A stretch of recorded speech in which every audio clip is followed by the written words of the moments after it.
So ayan yung mga magandang tanghali po sa ating lahat. Ito ang bago nating gawa, no? Gagawa lang ng ano natin, diamond na decorative natin. Ang timplada po dito sa ating decorative na diamond ay isang tawag dito, isang sako na simento Portland type 1, apat na karatilya na buhangin, isang timba at kalahati na tubig, 2 can na molasses, yung sardines na maliit, tapos 100, ilang piraso ang palabas dito kuya? 130 po ang palabas natin dito sa diamond na decorative natin. Ayan. So ulitin ko po, sa isang sako na simento Portland cement type 1 ay apat na karatilya na buhangin, 2 can na molasses, yung sardines na maliit, tapos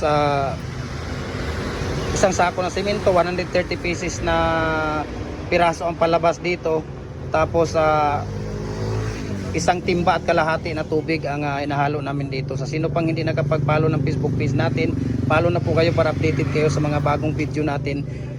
Gym Hardware and Coco Lumber and Concrete Products, Balulang Brands, Gym Hardware and Coco Lumber and Concrete Products, Kanituan Brands, at saka Gym Hardware and ang Coco Lumber, Tambo Makasandig Brands, saka sa ating YouTube channel Felix Tan Pagikan Jr., at saka sa ating Instagram account Felix_Pagikan 2000, saka sa ating personal Facebook account Felix Tan Pagikan Jr. And God bless ating lahat po.